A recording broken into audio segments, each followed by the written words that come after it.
Hi, welcome to Haven. This is a podcast that's a safe space for curiosity and conversation. I'm your host, Haven, and today I'm curious about being a worry-free parent.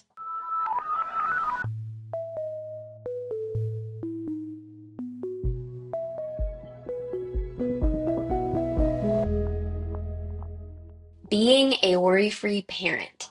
This concept is coming from the book written by Sissy Goff called The Worry-Free Parent. She has another book that's called Raising Worry-Free Girls. And her partner in therapy, David Thomas, he wrote a book, Raising Emotionally Strong Boys. And so my book club I've had with friends that maybe we've met for almost about 2.5 years or so. And we've gone through their entire series of books. We love it. We refer back to it frequently. And especially the worry-free parent, it's a really, really refreshing shift in parenting conversations where it's focusing on the parent's health as being the foundation for the child's well-being and working on us first and what's triggering us and what's our own worry and how can we calm and reset that as we're going into our discussions with our children, whether they're boys or girls. And I love their podcast. It's the Raising Boys and Girls podcast. They're just people that, when you're fangirls from far away. And so I shot my shot and I reached out and I said, would you guys ever be open to coming on as a guest? And they so graciously said yes. And so I'm really excited about the conversation I had with them. We talk a little bit about the different excerpts of their books. I did some rapid fire questions from audience. I polled it on Instagram. So if you don't follow me on Instagram at Haven the Podcast, I'll do different Q&As on there, whether it's myself answering or someone who's going to be an upcoming guest. And so be sure to follow that. But I loved my conversation with them. I talked for a couple minutes beforehand with just David about Tex-Mex from Dallas because I lived there for a long time. So I'm going to give you guys the rundown. This is the free tip. If you're ever in Dallas, go to Mi Cocina. They have a thing that's called the Sunset Chicken Fajitas. It's a bed of spicy queso, and then it has obviously the chicken on there. In the center is some orange rice with like some different spice flavor, but the piece de resistance is the top. It has crunchy onions, like fried onions on it. So then you get your flour tortillas, you put it together. The hack is to do a side of refried beans with it, and it is my favorite dinner. And if you're feeling fancy, there's a thing called a mambo taxi, which is a frozen sangria and margarita swirled together. So those pair very well. Do not make the mistake that I did once of getting a mambo limousine, which is like the taxi but in a taller glass. And I'm a lightweight and I fell asleep. So if you can handle it, go for it. But I would recommend the taxi, the sunset fajitas, and that is my favorite meal in Texas. You may feel terrible afterwards because it's very heavy and there's probably a lot of like different butter and ingredients, but it tastes amazing in the moment. So that's for free. That has nothing to do with parenting, but I wanted to add my love for Mi Cocina. And any brand deals that want to come from me, Casina, I'm happy. I'm happy to do it. So just reach out at Haven the podcast. Other than that, looking forward to this conversation with David and Sissy. Hi, Sissy and David. Hi, Haven. Hello. I'm so glad to have you on here. David and I were pre-talking about Dallas, Texas, Tex-Mex earlier, and so now I'm a little hungry. We live that way for Tex-Mex. Yeah, there's nothing like it. You can't get it anywhere else in the No. world. And I was telling him, I was like, I don't want authentic Mexican. I want queso. Like, I want, sunset fajitas from Mi Cocina. Yes, yes, that is our love You are language. speaking our language. Well, it's also kind of wild to hear your guys' voice because I love your podcasts. When I'm reading your book, since I've heard your podcast, I feel like I hear your voice as I'm reading it. I have a group of mom friends, and we've been doing a book club for almost 3 years. So we've done like so many books over the course, and we've gone through the Worry Free Parent, Raising Worry Free Girls, Raising Emotionally Strong Boys. We actually started on the boy book, David, because I think my son was like 2 at the time. And I was like, man, he's so different than my older daughter. I really need some assistance. And so our book club started with your book and some of my friends who had boys. And then we were like, this is so fun. Let's read other books together. And so since then, Wow. we've probably read like 20 books, but it started with Raising Emotionally Strong Boys. Wow. I'm so honored for you to share that. And you're Hmm. 100% correct. There is nothing like trying to recalibrate with a second born boy after a firstborn girl. That is a jump to a different place. They are different animals. No, it is wild when you were talking about having the corner for them with like a punching bag and everything. Like he walks around now with the boxing gloves and he walks around ready with them. He's like, I could go at any minute. I That's love that. awesome. Yeah, but I'm excited because I also we're going to kind of jump around a couple different questions with your books. But the one I want to start off of a question is about the worry-free parent. Because I felt like Okay. that was kind of revolutionary to me, Mm. where I'm going to read a little quote. We're saying parents are the most important agent for change that we, therapists, can access in helping children to overcome difficulties with anxiety. And I love the refreshing shift in parenting conversations, focusing on the parent's health as the foundation for the child's well-being. So, my first question is, why do you think so much of parenting advice focuses on the child's behavior instead of the parent's well-being? I love that question. Me And too. and I think it feels, well, probably two parts to that answer. One, I think we have this mistaken belief that that's something we can control easier, which is probably really not true. And I think it feels more practical, like there are all these things that we can do to help that we know, rather than doing the harder work, really, of focusing on ourselves and what we can do. Because, I mean, we really cannot say that enough. We believe firmly, research says the biggest agent of change is doing our own work, but we see it day in and day out in our counseling offices that really anxiety, emotional health in every way ripples over to the kids that we love. So I love your Mhm. focus on that, Haven. It reminds me of even when you were talking about like managing worry loops and anxious things before they spill into the kids. Yes. And in Raising Worry-Free Girls, it says anxiety is a method of seeking two experiences, certainty and comfort.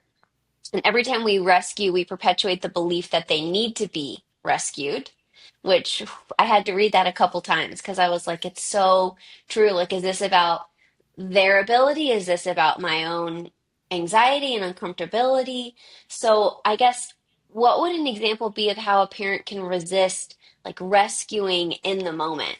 It's a There's so great many different question. moments. I know. I feel like we could give 500 just in any given day in a parent's life. But I think it's really as simple as, I mean, it could be as simple as a parent asks a question to your child and we answer for them because we feel like they're going to be embarrassed or uncomfortable. I mean, it can be doing chores, it can be learning to do a new skill. I mean, it's just a million different tasks and experiences in their life that we just, again, I think there's that sense of we jump in first because we don't want them to feel uncomfortable.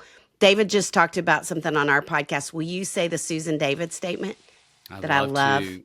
We love the work of Dr. Susan David, who wrote a great book called Emotional Agility. And she says that discomfort is the price of admission to a meaningful life, which Mm, means we're going to bump up against that discomfort day in and day out. And when we do a lot of rescuing, which I love the way you're asking that question, we're in so many ways not preparing kids to experience discomfort, and that it feels that much more overwhelming when they do, when every one of us as human beings knows they're going to bump up against that all throughout their day. They're going to feel left out on the playground.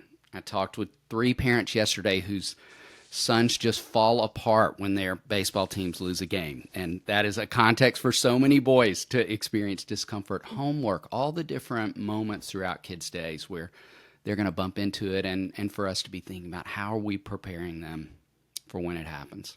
We love the word capable.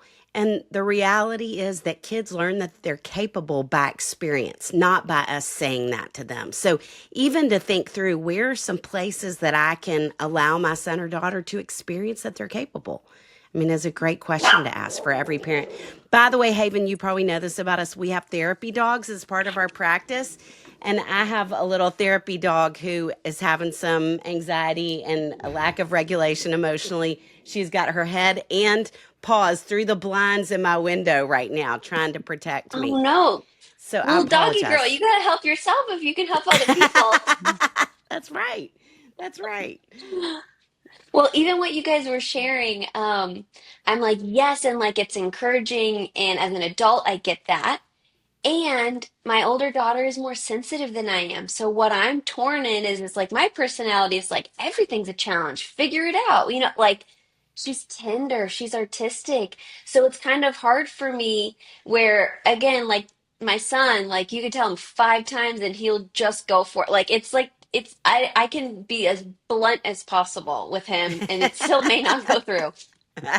My daughter, just the gentlest of words can be tough for her. And so that's when I'm trying to identify of like a moment for resilience and moments for safety. So maybe you can help coach me. So my son went to school a week before my daughter, like just the way that their school's like timing was.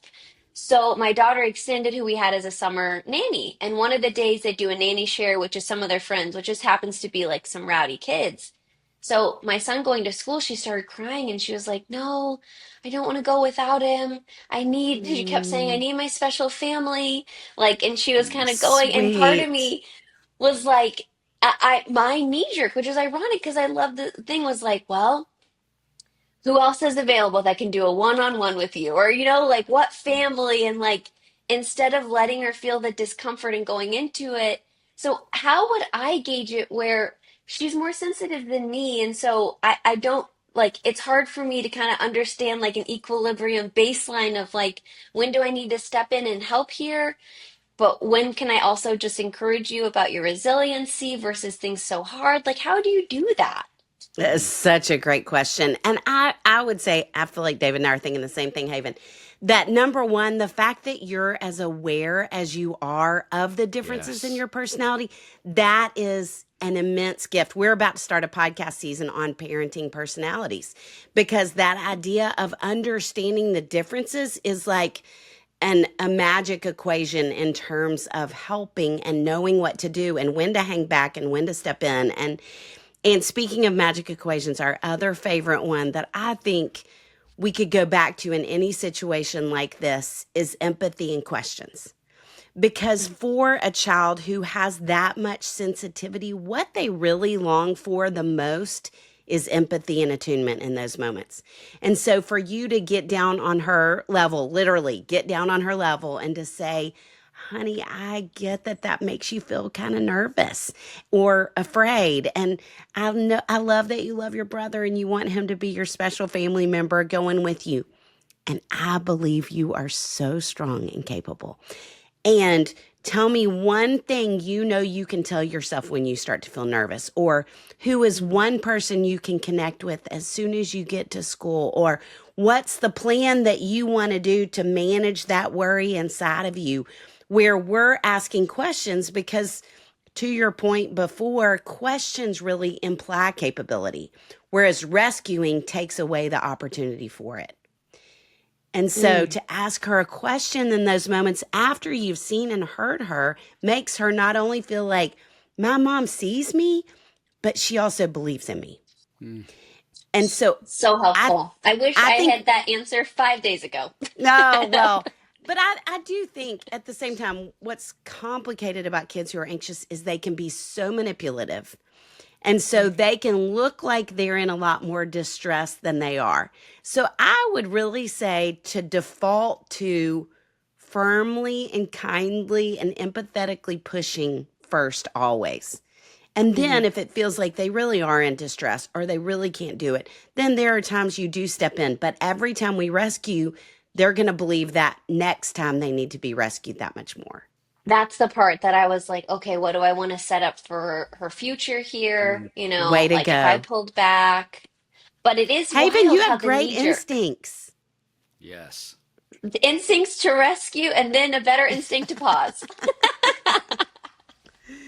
I But it's get that. actually great going into the personality and temperament because there's a Raising Emotionally Strong Boys. It says your job is simply to lean into all of what God is revealing to you about your son's core temperament and the direction he seems to naturally bend. So I guess I want to know is like, what does it look like to notice and affirm a child's temperament without like projecting our own fears?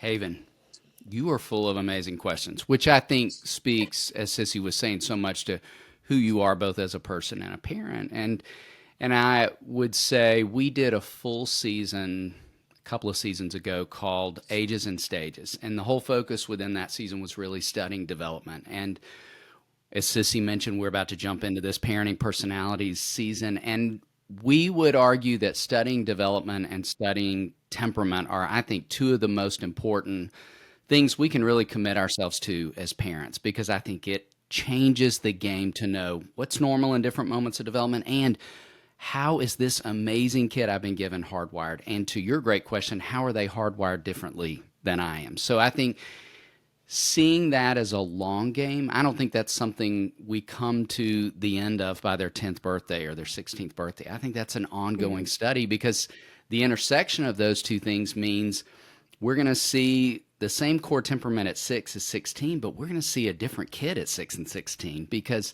they're in a Mm. completely different moment of development. So I think seeing that as a long-term opportunity as opposed to something I'll accomplish by a certain point is really what's foundational in thinking about that question. Oh, I'm so excited just in general about the temperaments because they're so different. My daughter, she's almost 6 and she's artistic. She says her favorite color is sparkly. She has wild outfits. Like it's just she's so uniquely like herself. And I know like one time a couple months ago I was refreshing the like printer paper and she wanted a color. She loves to color and draw like every day.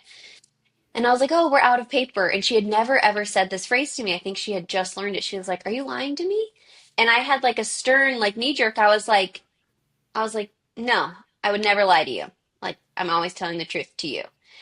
That stern response crushed, ran into her Mm. room.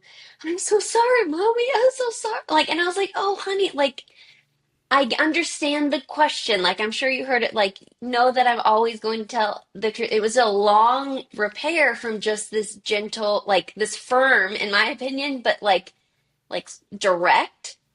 And then my son, who's 3.5, like, I have to like put my hand on his shoulder, stand next to his ear, not look him in the eye, and give him some instructions because he's like, eye contact, it's on. Like, and so even parenting in the same moment is so difficult because I'm like, tone, approach, everything, like just from in these little beings completely has a different like effect on them. And it's absolutely challenging. But what a long-term gift that you know that you're already that dialed into the differences between the two.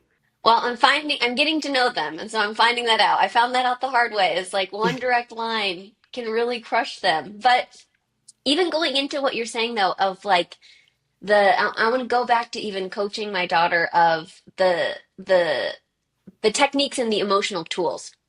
Where you were saying in the Worry Free Girls, for kids to work through anxiety, they just have to do the scary thing. So can you help me? How could I coach in two different scenarios? Let's go off of temperament. A daughter who is more observant, is more and I say shy and not like the negative term, but the shy in that she's going to wait until she's comfortable and then find her own boundaries. I feel like that's kind of the confidence aspect of her in an undertone. And then a son who, like, the scary thing for him is just he's tactile, he's touching. At night, he wants to be held. It's not like he doesn't get scared by a lot of outside things, but it's kind of an internal night when his defenses and things are down, and he likes to be touched to sleep. So, how can I coach my daughter to do the scary things socially? And then how can I coach my son to do the scary things when it's internal and more fragile and vulnerability?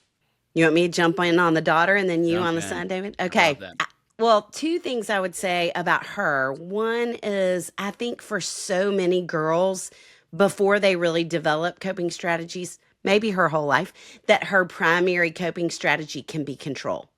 And so, Mhm. especially firstborns, I think there's that sense. And you're saying the holding back, waiting, watching, making sure I know what I'm jumping into before I jump is going to be really natural for her. And on one hand, I think it's probably important to be aware of that. And what are places you can help her do the scary thing, but make sure she's doing it.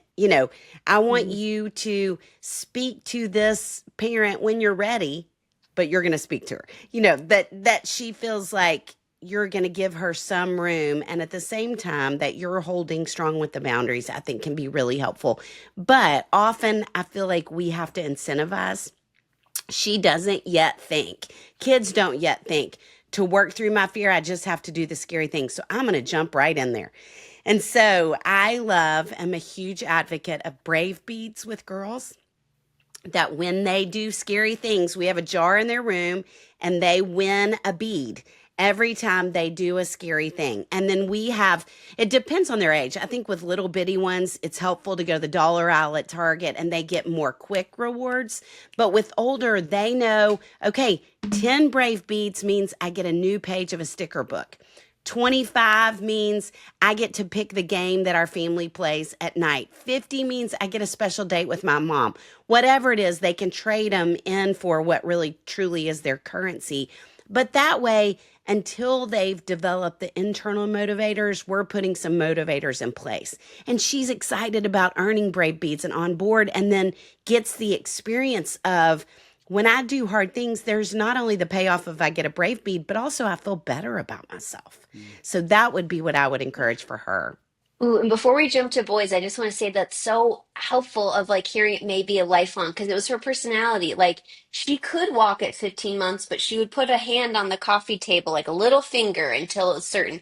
She's had two wiggly teeth for so long, like on the edge. And she was like, no, I don't want it to hurt. I just want to, and it, one like just naturally fell down. The other one, I looked and I was like, "Where'd your tooth go?" She was eating a popsicle. She was like, "Huh, I guess I swallowed it." Like it was that far gone. She didn't even notice. Like the in like um just like the waiting until the last thing Yes. where I asked one of my friends who's a similar personality to her, I was like, what would have helped when you were parented growing up? Like, you're sensitive. And she said, I wish my parents made me do harder things.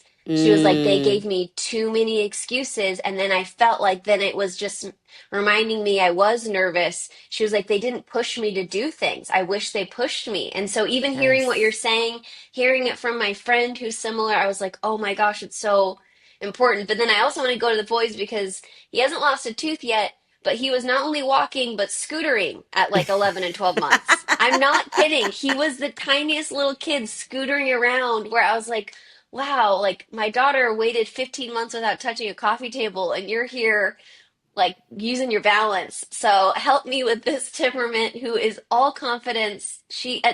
I feel like I'm just talking about my kids right now, but we went to a concert and I was like telling them like, yeah, put your stuff on your seats so you can dance and then go back and kind of trying to like, coach them of etiquette. My son didn't like, my daughter was pretty shy. She kind of moved to the back.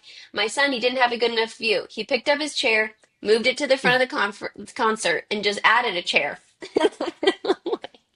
It's It's so just different. fascinating, isn't it? To think that for parents listening who have biological children, that we could pour the exact same genetic ingredients in and the outcome Mhm. be so profoundly different. And Sissy Mhm. and I've heard 1,000 stories of evidence of that. And even all the way back, I love that you're tracing it back to the front side of where they were revealing things about their temperament on the front side. I have heard 100 stories along those lines that my daughter was so cautious and he was army crawling with one arm across the room just to get whatever he wanted. And I think it's again the wisdom of that ongoing study of who they are. I was thinking in response to your question about him and really about both of them. One of my all-time favorite parts of Sissy's Raising Worry-Free Girls book is she has this incredible definition that she came up with, excuse me, that anxiety is an overestimation of the problem and an Mhm. underestimation of myself. And I talk a lot with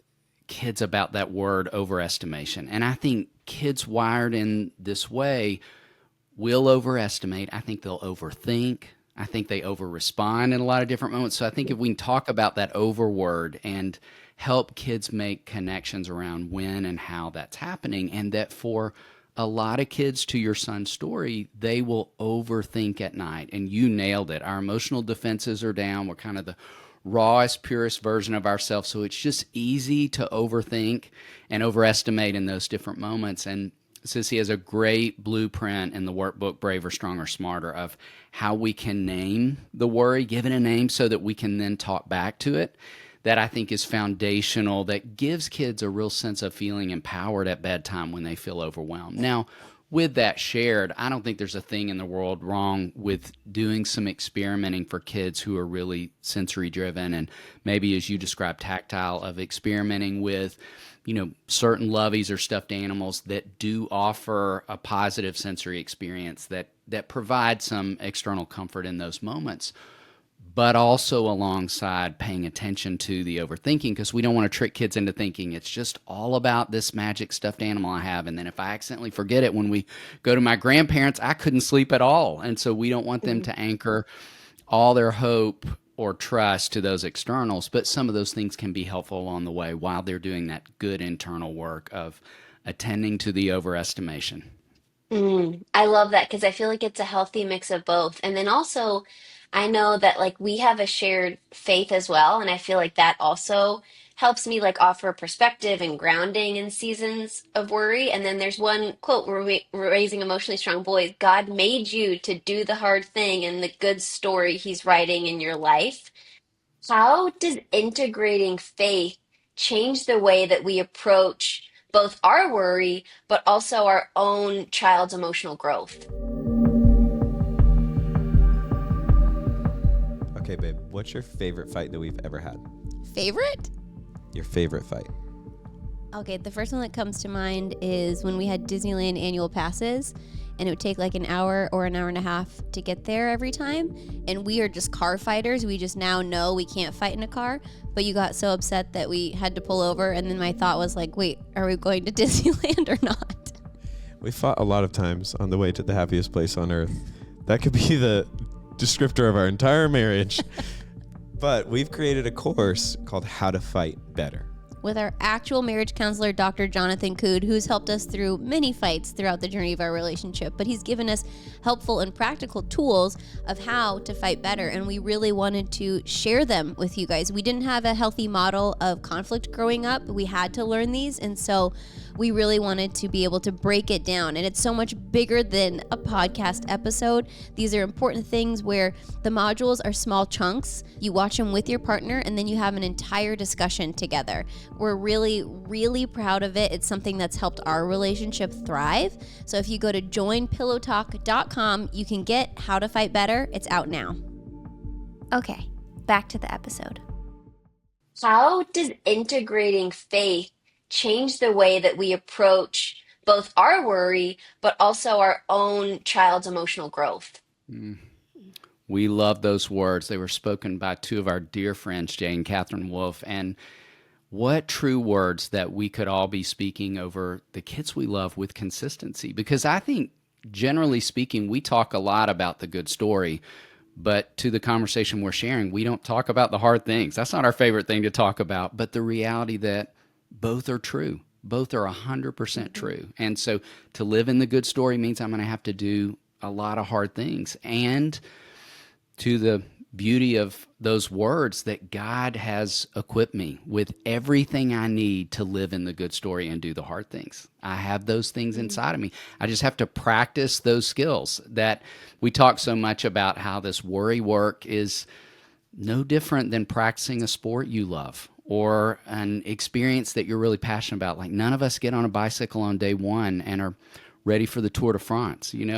I've had little guys who want to take swimming lessons one time and compete with Michael Phelps. That's not how it works. And so I've got to do a lot of practice in these places with the hard things. We talk so much about John 16:33 too, of in this world you will have trouble. And even science backs up when we expect anxiety, when we know things are going to be hard, it's so helpful. But then the verse goes on to say, but take heart, I've overcome the world. And I think that's ultimately, as silly as it sounds, to be able to say to kids, you got this because he's got you. As simple as that is, I think that's the truth of it.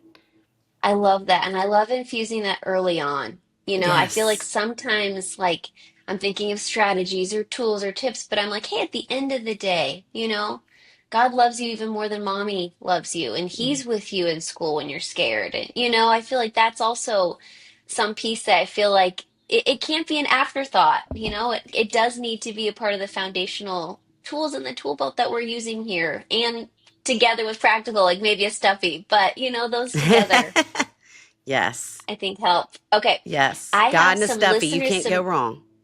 no, you really can't, and maybe a therapy dog. Right. Agreed. Yeah.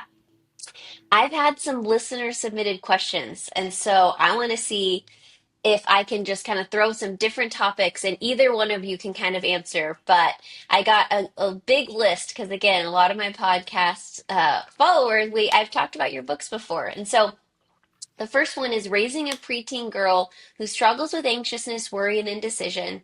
She also has some physical and medical challenges. How can we best equip her for her present and her future? I got that variation a lot of like, what does it look like Mm. when you also encounter physical or medical challenges? Well, I really believe, because I've counseled a lot of girls who have had some hurdles like that they've had to work through or are continuing to work through. And I think those kids are some of the most resilient kids I've ever met.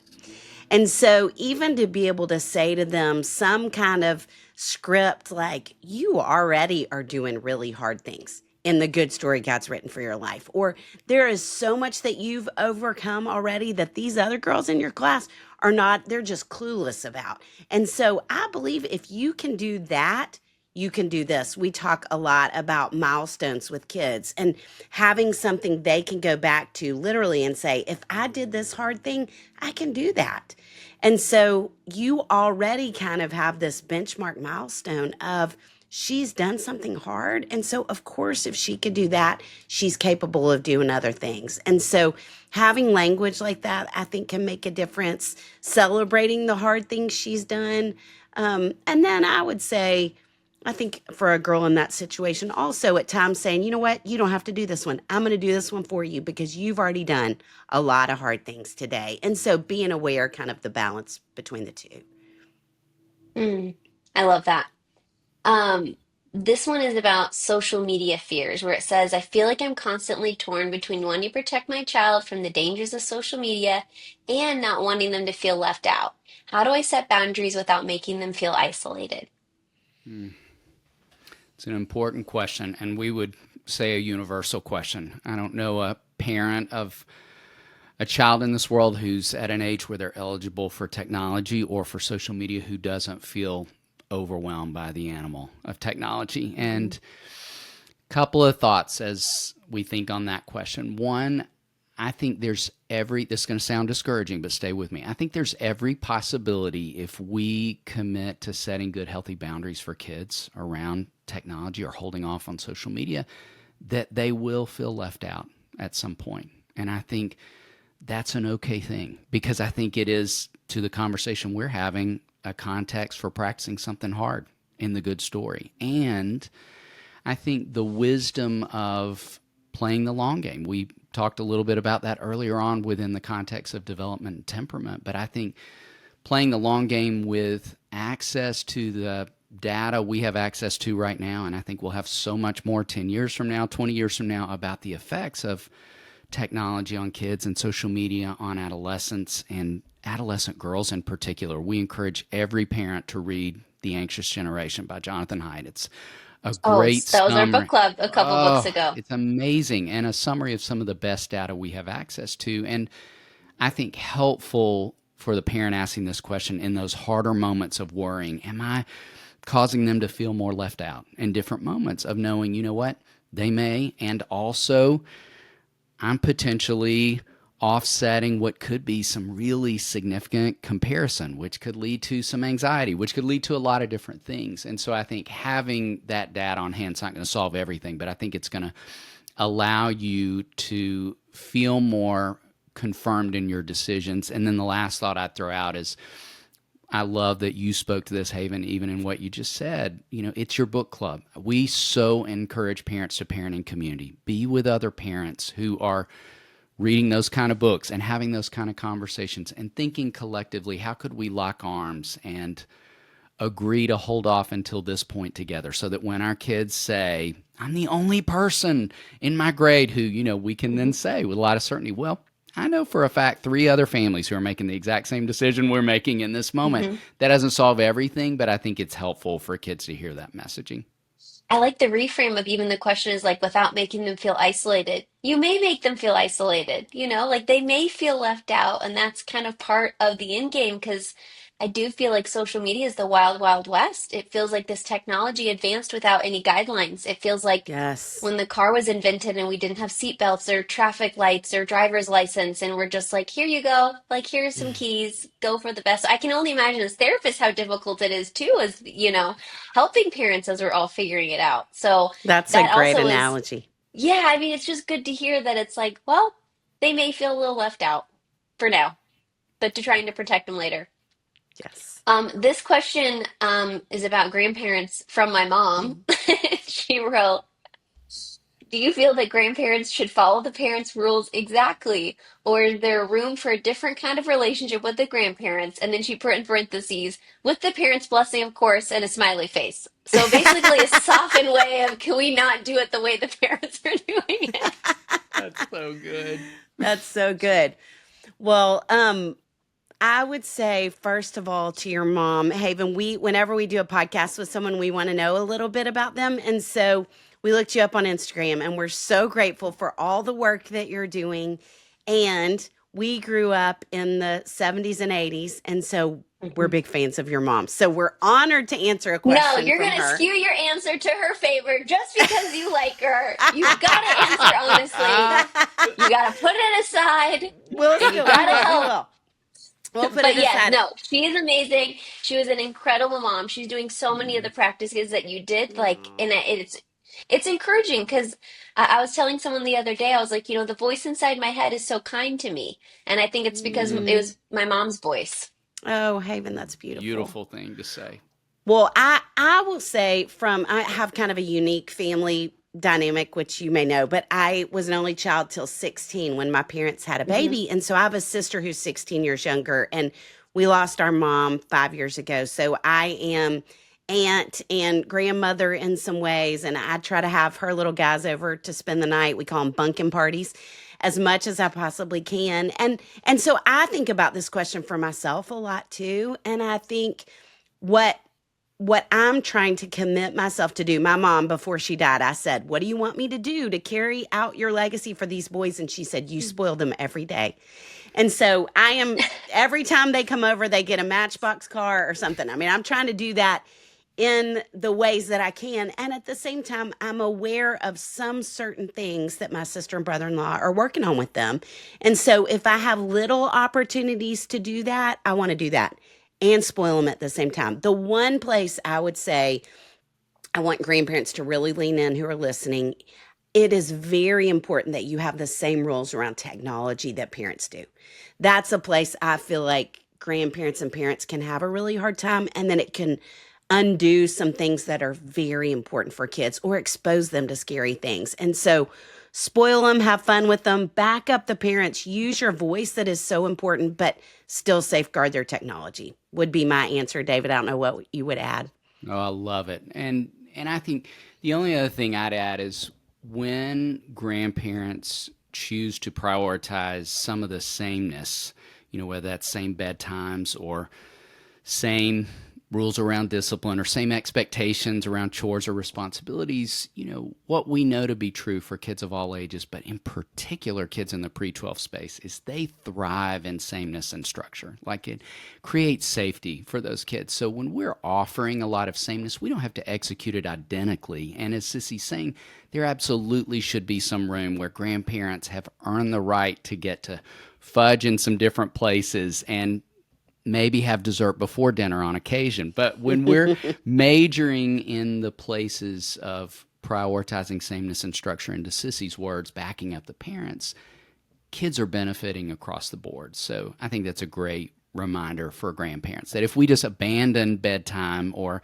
abandon all rules, to Sissy's point, on technology or sweets, then at the end of the day, kids don't thrive in that space of that much difference, but they thrive in sameness and structure. Okay, that's something I can get behind. I can be like, okay, you spoil them, but just don't give them your phone. Don't let them watch some weird off-brand Bluey on YouTube I've never heard of. I don't know what it is. Well, I know a lot of parents who might be listening right now that feels like sometimes like, oh, I wish I could have gone back and adjusted or done that differently, or it feels like drinking from a fire hose of all these things you want to change or implement, but you're already a little overtouched out and under rested. It sometimes can feel hard of like not even knowing where to start. So I just love to ask you both as a closer, if a parent is feeling maxed out right now, what's one thing today they can do to be a little more worry free? Like something so small and concrete they could realistically try right away. Well, I would jump in and say, I certainly, David and I talk about this all the time, believe that parents feel more pressure than they have ever felt in our 30 years of counseling. It is overwhelming. And I really believe a huge part of it is this thing right here, that Mhm. we ourselves are on social media and we are following 25 different parenting experts who are all telling us all the things we have to do today or we're going to miss it. And that it just contributes so significantly to the pressure. And so we'll tell parents a lot of times, I want you to pick one or two voices that you trust, follow them, and that's it. Stop following all the other people because it can feel too overwhelming. And so, in doing that, I think you can learn as a mom to trust your own voice more than you trust the people in this box because that's the truth. We hope you trust us. We're so honored you read our books and listen to the podcast. And at the same time, we 100% know that you know your kids better than anybody else. And so, trust yourself more than you trust anyone else. I would add to that wisdom. One of my favorite parts of Sissy's book, The Worry Free Parent, and I love that we started our conversation and talking about that, was she included these breath prayers that I think are beautiful. And I love the simple practice of that being something that every parent only needs 30 to 60 seconds to do per day and could be done in the car at a red light, could be done in any place. So for the parent listening who feels overwhelmed and like, I cannot add one more thing to my to-do list, that is a doable task that I think accomplishes two things. The breathing is going to slow down the brain and body. We have overwhelming amounts of research to confirm that at least 20 seconds of deep breathing will begin to reset the amygdala. So move us out of that reactive state into a calmer state. So if we double that to 40 seconds, triple it to 60, just 1 minute, we're accomplishing a lot in terms of settling ourselves to be able to show up and be more the parents we want to be. And if we are accompanying that with speaking truth back to ourselves, we're getting dual benefit of, just this morning I was overthinking something and, could tell that was what was happening. And I turn on Cece Winans, who's a remedy for a lot of things in my household. And she spoke some truth to me. So I was still going about the things I needed to attend to, but that truth was just kind of washing over me. And so that dual benefit of slowing my body and brain down with breathing, speaking truth back to myself in those moments that I can forget, I think would be a great thing parents could do today. That's a tiny investment that has a large payoff. That's so helpful to hear. And it reminds me of one piece. It was actually in the boy book of you talking about one time you were stressed at like an airport and things were delayed and you grabbed a stress ball and you're like, I'm just going to squeeze this. And I realized like these little things like breathing, squeezing the stress ball, Yes. remembering and praying, like I feel like they feel really small, but they do have a big impact. Like they do make a difference. I think of that like like, when I'm stressed, I'm like, okay, where like can I box breathe? Can I get something out where it doesn't feel like a big overarching thing, but it really can help you at least recenter and bring back. So thank you guys. One of my favorites aspects of what I've learned from you guys is how it can be really practical and full of grace at the same time. So I appreciate the work you guys are doing for parents, for grandparents, for kids, and it was an honor to have you on. Well, we're honored to be on. So glad to meet Yes. you. Haven, you are a delight. Keep Yes, you doing are. great work in the world. It was a joy to intersect with you today. Awesome. I'll see you guys later. I could have talked to them for so long. We had like a tight start, tight end. I wanted to fit everything together, but I just have a million other questions. But they cover a lot of things on their podcast, the Raising Boys and Girls podcast. You can follow that. I'm excited about the temperament series that they were talking about coming up. I need that not only because my kids have different personalities, but I do in raising them. And my husband does in relating to them as well. So I'm excited for whenever they release that. In the meantime, you can go to havenpod.com. You can sign up for future public book club discussions. Maybe we'll do Worry Free Parent together. I could always enjoy a reread of that. And I will see you on the next episode.